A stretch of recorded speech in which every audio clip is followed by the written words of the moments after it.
Auto driver bathroom में फंस गया था। वो डर के मारे पीछे हटने लगा। तभी उसके पैरों को कुछ लगा। जैसे उसने पीछे देखा, उसे एक झटका लगा। उसे लकड़ी के फर्नीचर के एक खोखले में एक और ऑटो ड्राइवर की लाश दिखाई दी, जिसकी आंखें बाहर निकल आई थी और मुंह में से जुबान बाहर लटक रही थी। उस लाश को देखकर ऐसा लग रहा था कि उस बेचारे की मौत बहुत ही दर्दनाक हुई होगी। वो काफी तड़प तड़प कर मर गया होगा। ऑटो ड्राइवर को उस लाश के हाथ के पास एक टॉयलेट क्लीनर की बोतल दिखाई दी। ऐसा लग रहा था कि उस ऑटो ड्राइवर ने वो टॉयलेट क्लीनर पीकर खुदकुशी की थी। वो जल्दी से उस लाश से दूर हो गया और दरवाजे के ठीक सामने बनी टॉयलेट सीट पर बैठ गया। तभी उसे याद आया कि उसके पास उसका मोबाइल है। उसने अपना मोबाइल अपनी जेब से निकाला और अपने दोस्त को फोन किया। जैसे ही उसने फोन उठाया, रिक्शा वाले ने रोना शुरू कर दिया।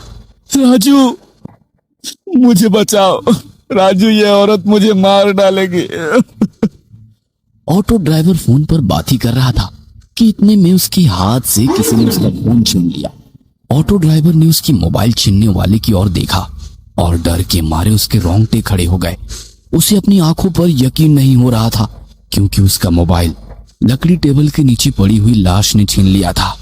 उस लाश ने ऑटो ड्राइवर का मोबाइल छीना और उसे किसी रसगुल्ले की तरह निगल गया और फिर वापस आकर खोखली की जगह में जाकर अपने हाथ पांव फैलाकर मुंह से जुबान बाहर निकालकर लेट गया।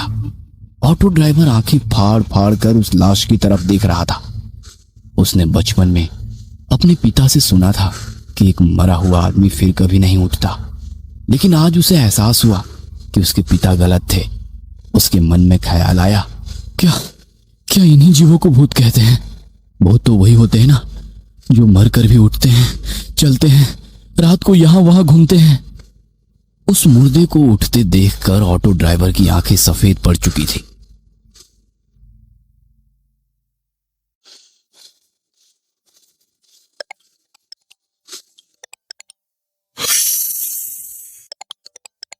तभी अचानक से उसकी मोबाइल की रिंगटोन बजनी शुरू हो गई। उसका मोबाइल उस मुर्दे के पेट में बज रहा था। ये पक्का राजू का ही फोन होगा। ऑटो ड्राइवर मन ही मन बोल पड़ा। उसे समझ नहीं आ रहा था कि अब करे तो क्या करे। वो बड़ी ही मुश्किल में पड़ चुका था, क्योंकि वो अब ना तो राजू को कॉल कर सकता था, ना राजू का कॉल रिसीव कर सकता था। उसका मोबाइल 2-3 बार बजा, लेकिन कोई फायदा नहीं हुआ, क्योंकि फोन उठाना अब उसके लिए असंभव था। वो मोबाइल ही उसका बच निकलने का एकमात्र रास्ता था। और जब उसे महसूस हुआ कि अब वो रास्ता बंद हो गया है, तो वो फूट फूट कर रोने लगा। मैडम, मुझे यहाँ से बाहर निकालो।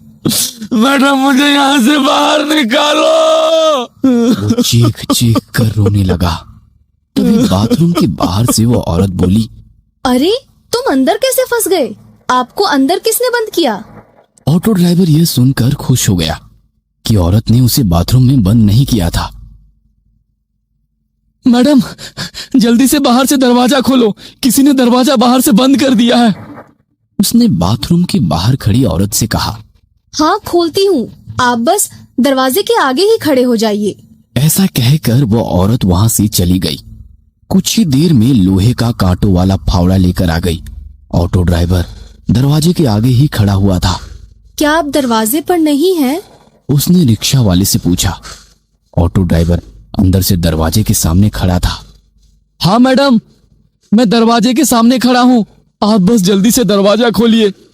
ऑटो ड्राइवर बाथरूम से चिल्लाया। वो औरत हाथ में नुकीला फावड़ा लेकर बाथरूम के दरवाजे की तरफ भागी। इधर बाथरूम के अंदर ऑटो ड्राइवर ने सोचा, मैडम अभी दरवाजा खोलेंगी, कहीं मैं दरवाजे के बीच में ना आ जाऊं। इसलिए वो दरवाजे के किनारे पर चला गया और जैसे ही दरवाजे से बाजू हटा, उसी वक्त वो लोहे का नुकीला फावड़ा दरवाजे के आर पार हो गया। यह देखकर ऑटो ड्राइवर के होश ही उड़ गए। अगर वो उस दरवाजे के सामने एक और पल भी खड़ा होता तो वह लोहे का नुकीला फावड़ा उसके पेट से बाहर गुजर जाता और वो उसी पल मर गया होता। वो औरत जान गई थी कि उसका हमला जाया हो गया है, इसलिए उसने वो फावड़ा दरवाजे में से खींचकर बाहर निकाला। अरे क्या हुआ? आप दरवाजे के सामने खड़े रहिए ना, मैं अभी दरवाजा खोल देती हूँ। वो औरत बहुत ही प्यार से बोली, लेकिन ऑटो ड्राइवर ने अपने मुंह से एक शब्द भी नहीं निकाला। अरे अरे, डरो मत, मैं तो सिर्फ दरवाजा खोलने की कोशिश कर रही थी। एक बार फिर मीठी आवाज में बड़े प्यार से बोली। अंदर ऑटो ड्राइवर का हाथ डर के मारे कांप रहे थे। उसे पता था कि अगर वो दोबारा दरवाजे के सामने गया तो वह औरत नुकीला फावड़ा उसके पेट में घुसेड़ देगी। लेकिन फिर भी वो देखना चाहता था कि अगर वो इस बार दरवाजे के सामने गया तो क्या होगा। हैं? मैं खड़ा हूं दरवाजे के सामने, ऑटो ड्राइवर दरवाजे के बाजू में खड़े होकर बोला। वो औरत जोर से चिल्लाई और उसने फिर एक बार बड़ी ताकत से लोहे का फावड़ा दरवाजे में घुसेड़ दिया और बाहर निकाला। यह देखकर ऑटो ड्राइवर घबरा गया। औरत को फिर से एहसास हुआ कि वह अपना शिकार चूक गई है, तो उसे गुस्सा आ गया। क्या हुआ? दरवाजे के सामने आ जाना, मैं दरवाजा खोल रही हूँ। ऑटो ड्राइवर को समझ नहीं आ रहा था कि अब क्या करे। नहीं, रहने दो, मैं अंदर ही ठीक हूँ, आप दरवाजा मत खोलना, ऑटो ड्राइवर ने उस औरत से कहा। वैसे वो औरत गुस्से से लाल हो गई और उसने अपने हाथ में से फावड़ा नीचे फेंक दिया। ठीक है, तो तुम बाहर नहीं आना चाहते तो मैं ही अंदर आ जाती हूँ। वो औरत ने डरावनी आवाज में ऑटो ड्राइवर से कहा और वो दरवाजा खोलने लगी। ऑटो ड्राइवर ने सोचा कि अगर वो अंदर आ गई तो ना जाने उसके साथ क्या करेगी, क्योंकि उस औरत के सर पर खून सवार था। तभी उस औरत ने दरवाजे को अंदर धकेल दिया। एक तभी ऑटो ड्राइवर होश में आया और अपनी पूरी ताकत से उसने दरवाजे को अंदर से बाहर धकेला और अंदर से बंद कर दिया। वो औरत गुस्से से लाल हुई और दरवाजे पर लात मारने लगी। खोलो दरवाजा, खोलो दरवाजा, खोलो, वो दरवाजे पर लात मारते हुए चिल्ला खोलो रही थी। दरवाजा। उस औरत का वो भयानक बर्ताव देखकर ऑटो ड्राइवर बहुत डर गया। वो अपने सिर पर हाथ रखकर नीचे बैठ गया और रोने लगा।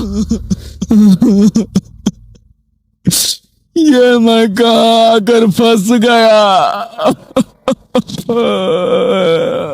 वो सर पकड़कर रोने लगा। तभी उसे अपने गांव की पागल बाबिया की बात याद आने लगी।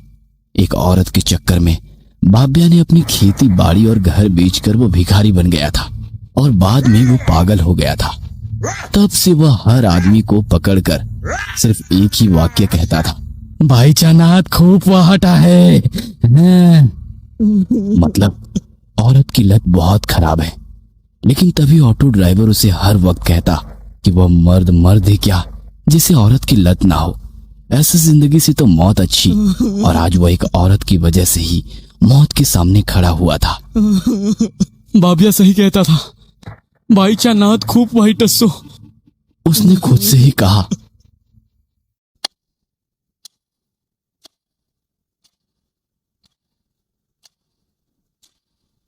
वो टॉयलेट सीट पर अपना सिर रखकर सोच रहा था। इतने में उसे एक ऑटो की आवाज सुनाई दी। उस घर के सामने एक ऑटो आकर खड़ा हो गया था। उसे पता चल गया था कि वो उसका दोस्त राजू ही था जो ऑटो में आया था। राजू, तू आ गया है। वो उठकर जोर जोर से राजू का नाम लेकर चिल्लाने लगा। राजू, ए राजू, मैं इस घर में हूँ। इस औरत ने मुझे बाथरूम में कैद कर दिया है। राजू, राजू। तभी उस औरत ने दरवाजे पर जोर से लात मारी। चुप बैठ, वरना तेरे मुंह में फावड़ा घुसेड़ दूंगी। उसने रिक्शा वाले से कहा। नहीं, चुप बैठूंगा। ऑटो ड्राइवर थोड़ी हिम्मत दिखाते हुए बोला। तभी उस औरत ने जोर से दरवाजे पर लात मारना शुरू कर दिया। ऐसा लग रहा था कि जैसे दरवाजा टूटने ही वाला है। ऑटो ड्राइवर बहुत डर गया था। तभी घर की डोरबेल बजी। वैसे ही औरत शांत हो गई और ऑटो ड्राइवर राजू राजू कहकर चिल्लाने लगा। जरा रुको, हाँ, मैं बस 1 मिनट में आई। वो औरत मीठी आवाज में चिल्लाई और दरवाजा खोलने के लिए वहां से चली गई। ऑटो ड्राइवर बाथरूम के दरवाजे पर आ गया। दरवाजे में लोहे का फावड़ा घुसाने के कारण दरवाजे में छेद हो गए थे। ऑटो ड्राइवर एक छेद से बाहर देखने लगा। बेडरूम में कोई नहीं था। 3-4 मिनट में वो औरत राजू को बेडरूम में ले आई। राजू को देखकर ऑटो ड्राइवर ने चिल्लाना शुरू कर दिया। राजू बचाओ, इस औरत ने मुझे बाथरूम में बंद कर दिया है। राजू। राजू ने ऑटो ड्राइवर की आवाज सुन ली। वो दौड़ता हुआ बाथरूम के दरवाजे पर आया और बोला, रुको, मैं दरवाजा खोलता हूँ। उसने दरवाजा खोलने की कोशिश की, लेकिन वो खुल ही नहीं रहा था। इस औरत को मत छोड़ना राजू, इसने मुझे अंदर बंद कर दिया है। इसने मुझे मारने की कोशिश की है, खलास कर डालो इसको। ऑटो ड्राइवर ने बड़े गुस्से में राजू से ये कहा। यह सुनकर राजू गुस्से से लाल हो गया। उसने अपनी जेब से चाकू निकाला और जोर से चिल्लाया।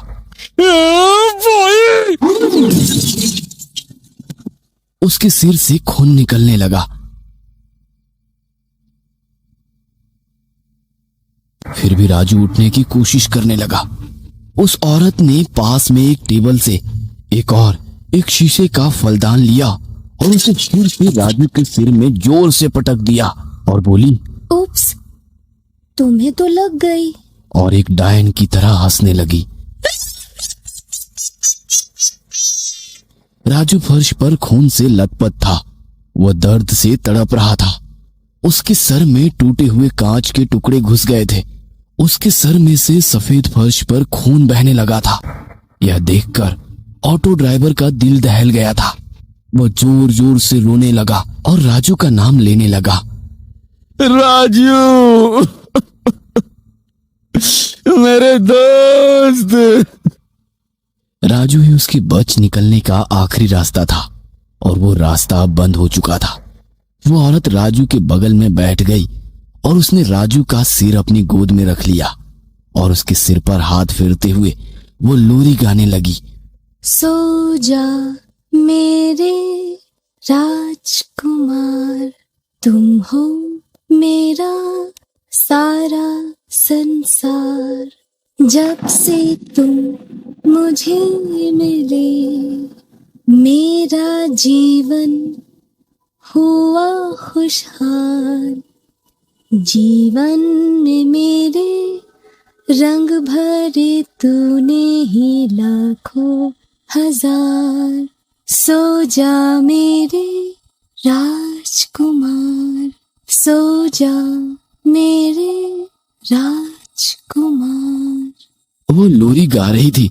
इतने में अचानक राजू ने अपने पास पड़ी चाकू को उठाकर उस औरत के सिर में घोंप दिया। वो औरत चिल्लाई और फर्श पर गिर गई। क्या वो औरत मर गई? क्या घायल राजू जिंदा बच पाएगा? और क्या ऑटो ड्राइवर उस भूतिया बंगलों से बच निकलेगा? इन सभी सवालों के जवाब जानने के लिए इस कहानी का अगला पार्ट देखना मत भूलना।